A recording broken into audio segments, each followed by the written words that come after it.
वीरू, जी काका. पक्षाचा तालुका अध्यक्ष झालास, एवढं भाषण ठोकलंस आणि आता गुरुच होतीस होय. काका ही पहिलं आणि मग बाकीचं. बर बर, पण वीरू लई भारी वाटलं बघ तुला असं भाषण देताना बघून. अहो ते काय मी असं ठरवून नव्हतं दिलं, आपसुक चालतं. येणारच. अरे पोरगा कोणाचा आहेस? पर वीरू, हा तुला असं गावामोर एकट्याला भाषण देताना बघून ना असं वाटलं की दादाच बोलतोय. काका आता परत नाही जाणार हे भाषण बिषण द्यायला. अहो ते काम आपलं नाहीच, आपलं हीच बरं आहे. गुर घर गोठा आणि शेती. आणि तुम्हाला बी माहिती ना, आईला बी नाही पटत ते राजकारण. मला तर का नाही तुम्हा दोघा मायलेकरांचं गणितच कळत नाही बघ. दादा नंतर लई कष्ट उपसायला लागतात तुम्हाला दोघांनी या घरात. आहे का आता काका असं का बोलताय? हा आपलंच घर आहे की ही, आणि आपल्याच घरात काम कराय काय तवा. लई साधा आहेस पोरा. अरे पर हे जग असं नाही. खरंच तुम्ही दोघांनी हे घर जोडून ठेवलंय. अरे मान नाही, अपमान नाही, किंतु परंतु काय बी मनात ठेवत नाही. हा तुझी काकी कधी कधी तुला एवढं बोलती तरी पण तुम्ही. काका काकी बोलतात पण त्यांच्या मनात काय नसतं. अहो ते रागाच्या भरात बोलून जातात. आणि मला सांगा, त्यांनी एखादा शब्द टाकलाच तर ते आपण पुढे द्यायचं वय? अहो झिडपे अध्यक्ष आहेत त्या, अख्ख्या जिल्ह्यात त्यांना मान आहे. आणि आपण घरातच मान द्यायचं नव्हे त्यांना. मला कळत नाही. अरे तू मोठा आहेस का मी? पर तू जेवढ्या समजुतीने हे घेतोस ना तितकं साधं नाही हे जग. म्हणजे वीरू, आई अकलाईच्या मनात काय आहे ना काय माहिती.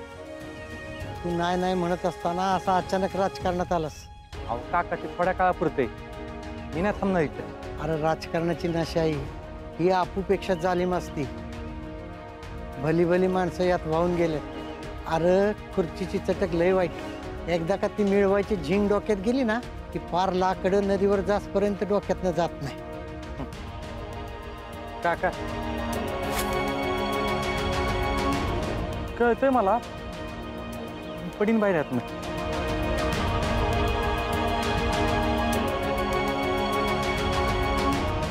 नाही जमणार पोरा. का? अरे चक्रव्यूहासारखं असतंय. त्यात आत घुसता येतं पण त्यातनं बाहेर पडायला भल्या भल्यानं जमत नाही. अरे अभिमन्यूसारखं जन्मजातच तुला चक्रव्यूहात घुसायचं ठाव आहे. पण त्यातनं बाहेर पडता नाही आलं तर. अहो काका असं का बोलताय? काळजी वाटते र, म्हणून म्हणतोय लेकरा. अरे तुझा नीट सांभाळ करीन, तुला काय बी कमी पडू देणार नाही. हे बोललो तेव्हा दादाच्या पिंड्याला कावळा शिवला. या राजकारणापायी मी माझा राम घालवला. पण तुला नाही गमवायचं आता. अरे तू राजकारणात यावंस ही माझी लई इच्छा आहे. पण तुला काय झालं ना तर मी मला आयुष्यात माफ करणार नाही. अहो काका मी राजकारणात थांबणारच नाही. तर एकदा का लोकांनी आपल्याला त्यांच्या मनातल्या सिंहासनावर बसवलं ना तर आपण किती बी ठरवलं तरी मागं नाही फिरता येत. अरे तू लोकांच्या गळ्यातला ताईच झालायस, त्यांची मन मोडू नकोस. हा तर काळजी घे, सावध राहा. भल्याची दुनिया नाही ही, आणि राजकारणात कोणी कोणाचं नसतं. काळजी घे लेकरं.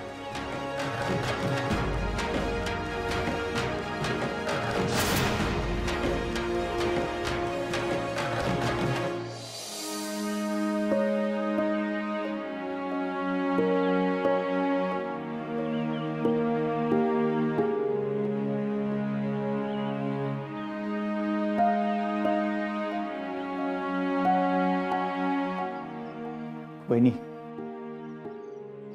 नका काळजी करू.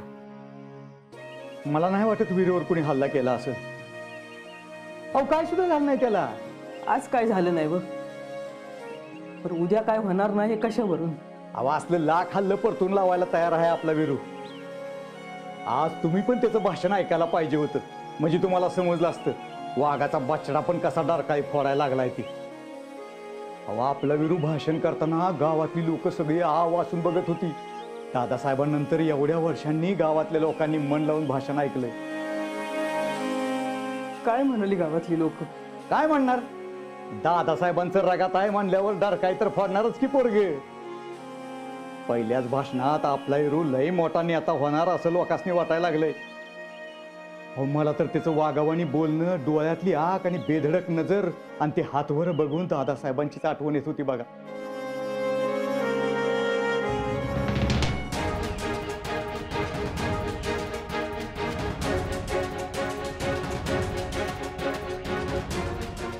एवढं जोरदार भाषण दिलं त्यानं. अहो भाषण कसलं? वादळ होतं वादळ. एका फेऱ्यातच दुराळा उडवला आणि विरोधकांचा सुपडा साफ केला. म्हणजे तुम्हाला त्याच्यात दादासाहेब दिसलं, बाकीच्या लोकांनी दादासाहेबाचं रगात आहे ही जाणीवलं ना? होय. ही घ्या, त्याला ह्यो बापाच्या रक्तानं भरलेला शर्ट घालायला द्या. अगं माग पुढं त्याचा शर्ट रक्तानं भरण्यापरीस बापाच्या शर्टालाच पुण्यांदा रगत लागू द्या. रोहिणी, अगं नवरा गमावला मी, आता पोरग नाही गमवायचं मला.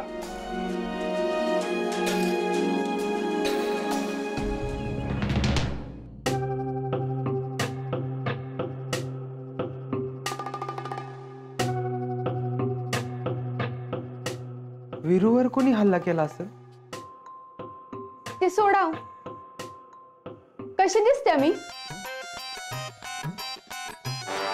ठीक आहे, वाईट दिसतीस. टिकली लावती. आता कशी दिसते? हा, छान दिसतीस. पण कशाला काढली होती टिकली? तुम्हालाच दाखवायला. ही माझ्या कपाळावरची टिकली आहे ना, माझ्यामुळे वाचल्या. नाहीतर हे भुंड कपाळ घेऊन फिरायची वेळ आली असती माझ्यावर. म्हणजे बघा, राजवीर भाऊजींना अध्यक्षपद दिलं आणि मग त्यांच्यावर हल्ला झाला. त्यांचं पद जर तुम्हासनी दिलं असतं तर विरोधकांनी तुमच्यावर बी हल्ला केलाच असता की काय? समजतंय का काही? तुम्हाला अध्यक्षपद दिलं नाही म्हणून वाचलायसा तुम्ही. ध्यानातच नाही आलं माझ्या. बघितलं का माझा पायगुण किती चांगला आहे? मम्मीला म्हणा पाय धुवून पाणी प्या माझं. लय बोलत होत्या हो, माझा पायगुण चांगला नाही, माझ्यामुळे गोष्टी इसकाटतात. आता बोला की म्हणा, माझ्यासारख्या चांगल्या पायगुणाची सून आहे ना, त्यासनी हुडकून बी सापडली नसती. पण तिनंच हुडकली की. तर राहू द्या तुमच्या मम्मीचं कौतिक. जावा आणि सांगा तुमच्या मम्मीला, म्हणाव माझ्या बायकोमुळं आणि तुझ्या सुनेमुळं तुझ्या लेकाचा जीव वाचलाय. सॉरी बोल तिला.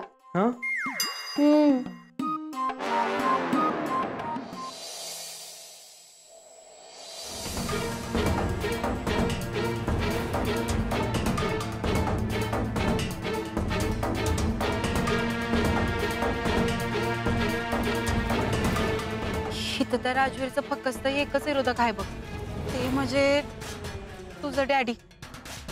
समजा तुझ्या डॅडीने तर केलं नसेल ना ग.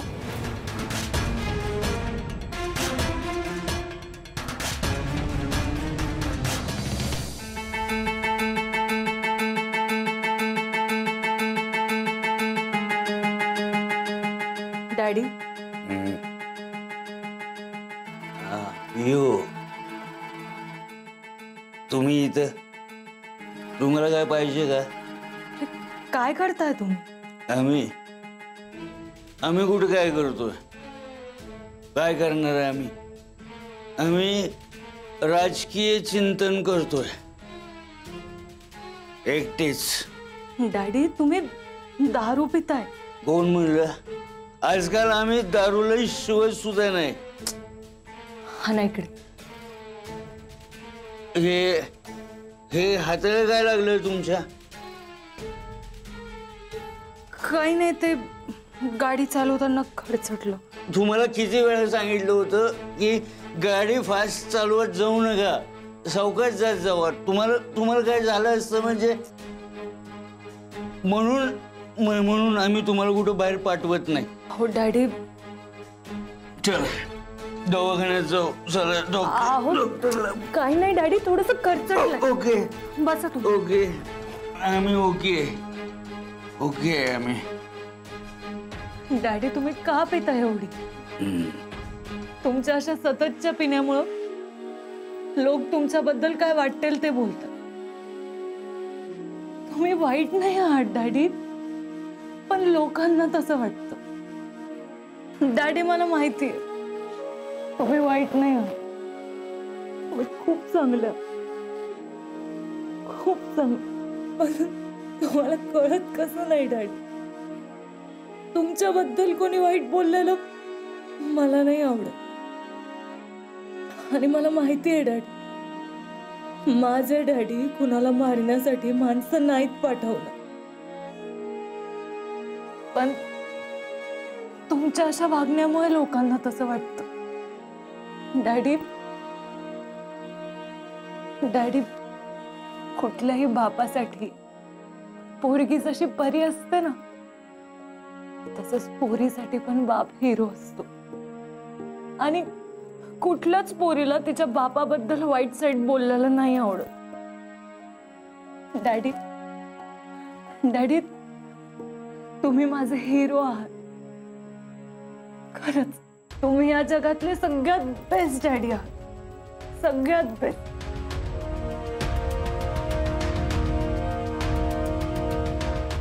चल उठा इथं. डॅडी उठा.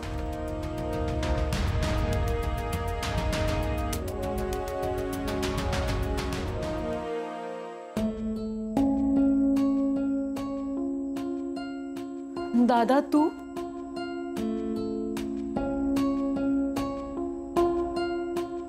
काय म्हणत होतीस? अंकुशराव हे खरे हिरो आहेत. त्यांच्यासारखा विलन या जगात नाही. आपल्या आईचा जीव घेतलाय त्यांनी.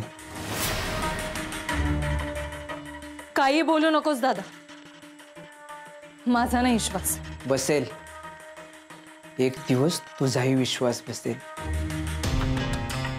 त्यांच्या चेहऱ्याकडे बघ, त्यांच्या चेहऱ्यावरच लिहिले की आपल्या बापासारखा फालतू माणूस कोणी नाही. दादा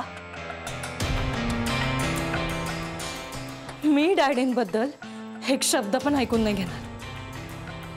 सवय करून घ्यावी लागेल तुला. तू घरात असतीस, आम्ही बाहेर फिरतो. त्यामुळे त्यांनी किती आणि कसे रंग उधळलेत ना, ते चांगलंच माहित आहे आम्हाला.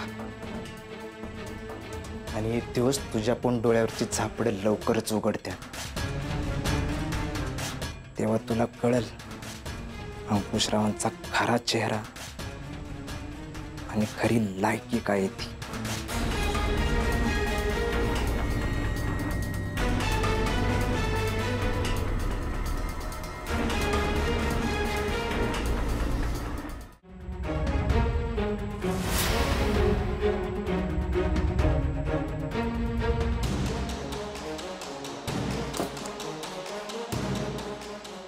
गंगा, काय करतेस तू? हे बॅगा का भरतेस? कुठे निघालीयस? मी नाही, आपण जातोय. मी तुझी पण बॅग पॅक करते. व्हॉट नॉनसेन्स, वेडी आहेस का तू? शोना ग, आपण इथं फार दिवस नाही राहू शकत. सिनेमा सुपारी काहीही नसेल तरी चालेल, कसे बसे दिवस काढू, पण इथून मात्र जाऊयात. इथे राहणं फारच रिस्की आहे. शोनाला रिस्क आवडतात. In fact no risk is a big risk. हे माहिती आहे ना तुला? मी इथून कुठेही जाणार नाहीये. शोना, तुला नाही माहितीये घरात काय चालू आहे. हे बघ, आपण या लोकांच्या राजकारणात नको पडायला. जीव घेतील हे आपला. वेडी आहेस तू, उलट जीव लावतायत ते मला. ग तुला कळत कसं नाहीये? आपण इथे आलो तेव्हा त्या सूर्यवंशीच्या घरच्या कार्यक्रमात गडबड झाली. आज तर त्या राजवीरवर पण हल्ला झाला. खूपच डेंजर लोक आहेत तिथली. सत्तेसाठी बापाला मारायलाही कमी करणार नाहीत ते. हा अंकुशराव खूपच डेंजर माणूस वाटतोय मला. तुझा फक्त वापर करून घेईल तो. गंगा गंगा गंगा, माय क्यूट इनोसेंट गंगा. ते माझा वापर नाही, मी त्यांचा वापर करून घेते कॅशियर म्हणून. आणि हे जर त्यांना कळलं ना तर आपलं मर्डर करायला पण कमी करणार नाहीत ते. Chill baby, relax. ही शोना सगळं हँडल कर. तू सामान उचल आणि जागेवर ठेव. आपण इथून कुठेही जाणार नाही आहोत. पण शोना, ओठ! सामान उचल आणि होतं तिथं ठेव. लायकीत राहायचं. मी काय करायचं हे तू नाही सांगायचं मला. जास्त डोक्यावर बसू नकोस.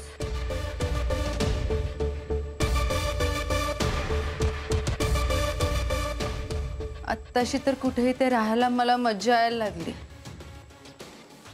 मी अजून खेळ खेळायला सुरुवात पण नाही केली आणि तू मला पॅक व्हायला सांगतेस. कसं शक्य आहे? ही शोना गेम संपेपर्यंत स्वतःच्या हातातले पत्ते कधीच शो करत नाही.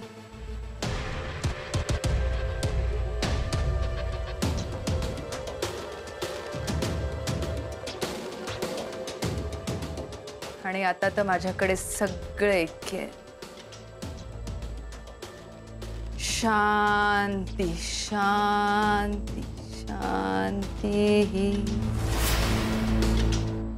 एवढं पैसे देऊन पण काम कसं नाही झालं? तुला माहिती आहे ना, कामात चूक झालेली मला आवडत नाही. मी गाडी अंगावरच घालणार होतो, पण काय एका पोरीने त्याला बाजूला वळून नेलं. मग गाडी यू टर्न करून दोघांच्या अंगावर घालायची होतीस ना. पुढं काय झालं असतं तर बघून घेतलं असतं मी. वीरू भैया आता कुठून दिसला तुला? हा, त्याच्या अंगावर गाडी घालायची होती तेव्हा दिसला नाही. माझा सगळा खेळच बिघडून ठेवलास तू. वीरू भैया, अरे पुढे बोल की. वीरू भैया. काकी,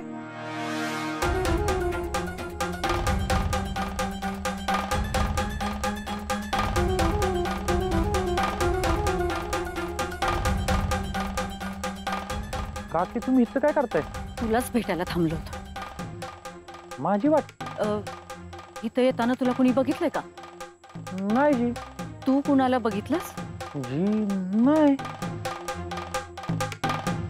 मगाशी मला घरात बोलता आलं नाही. बोलले असते तर तुझ्या आईनं आणखीनच त्रास करून घेतला असता, म्हणून म्हटलं तुला गाठूनच बोलावं. काकी काय प्रॉब्लेम आहे का? सकाळी तुझ्या अंगावर गाडी आली नव्हती, मुद्दाम घातली होती. ठरवून तुला मारायचा प्लॅन केला होता. काय? मला कसला मारेल कोण? अरे तू आता राजकारणात आलायस. सभेत लोकांची मनं जिंकली होतीस. त्या अंकुशरावचा माज धुळीला मिळाला होतास, म्हणून त्यानंच तुझ्यावर हल्ला करायची सुपारी दिली होती. असं राजकीय सूत्रांकडनं मला कळलंय. हे बघ, ह्या बारीला वाचलायस तू, पण हितनं पुढे सांभाळून. आम्ही दादासाहेबांनी गमवली. आम्हाला आता तुला नाही गमवायचं. काकी तुम्ही नका घाबरू, काय होत नाही मला. आम्हाला हेच ऐकायचं होतं. जा आता काम कर. हा जी.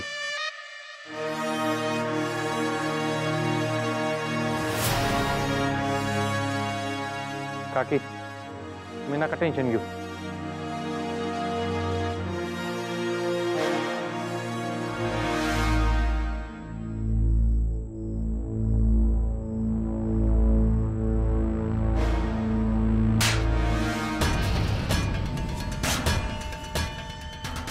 आज तुझ्यामुळं सापडली असती मी. तुला एक काम धड करता येत नाही का रे? तुला सांगितलं होतं गाडी अंगावर घालू नकोस. मागच्या वेळेस दादासाहेबांना बंदुकीने उडवलं होतं, तसंच ह्याला उडव. पुढं काय झालं असतं तर मी बघून घेतलं असतं. अंकुशराववर राजकीय विरोधातनं हत्या केली म्हणून दादासाहेबांच्या वेळी टाकली होती, तशीच केस ह्याच्यावर टाकली असती. एकाच वेळी राजवीर आणि अंकुशराव यांचं बस्तान गुंडाळून दोन्ही काटं वाटतनं दूर केलं असतं. पण नाही, सगळा घाणच फिरवलास तू. अजून एक संधी द्या काकी, त्याला बंदुकीनेच उडवतो. नको, आता सावध झालाय तो. तू गावला विवलास म्हणजे माझी राजकीय कारकीर्द संपवशील. आता काहीच हालचाल करू नकोस. राजकारणातनं त्यानं माघार नाही घेतली ना, तर त्याला कुठं आणि कसं खपवायचं ही येळ आली की सांगेन मी तुला.